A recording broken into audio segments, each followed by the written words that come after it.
నమస్తే సార్, ఏం పేరండి మీ పేరు? నా పేరు పేర్ని గట్స్వామి. ఎక్కడి నుంచి వచ్చారండి మీరు? మాది విలేజ్ బెంగళూరు మండల్ మహదేపూర్ నుంచి ఇక్కడ మంచిర్యాల వచ్చారు. అవునండి. వేణుగోపాల్ గారి చేన్ని సందర్శించడానికి వచ్చారు కదా, సలార్ 3441 ఇత్తనం పెట్టుకున్నారంట.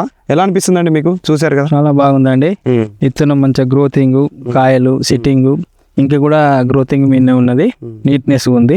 చాలా పెట్టుకోవాల్సిన ఇత్తనం, చాలా బాగుంది. కాయ సైజు కానీ రంగు కానీ సైజు కూడా మంచిగా ఉన్నదండి. 341 341 వెరైటీలలో ఇది మంచి హైలైట్ సైజు ఉన్నది, మంచిగా గ్రోతింగ్ ఉన్నది. అన్ని రకాల పెట్టుకోవాల్సిన విత్తనం. వైరస్ తట్టుకొని నిలబడుతుందా అండి? మీరు చూస్తున్నారు కదా చేన్ని, ఎలా అనిపిస్తుంది? వైరస్ అటాక్ ఉందా?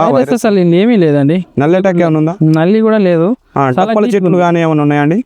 లేదండి, అది కూడా మంచిగా ఉన్నది చాలా. కాబట్టి ఏమనిపిస్తుంది, సలార్ 3441 సీడ్ పెట్టుకోదగిన ఇత్తమేనా? పెట్టుకోవాల్సిందే. నెంబర్ 1 ఇత్తనం అంటారా? నెంబర్ 1 ఇత్తనమే. ఇత్తనం పేరు సలార్ 3441.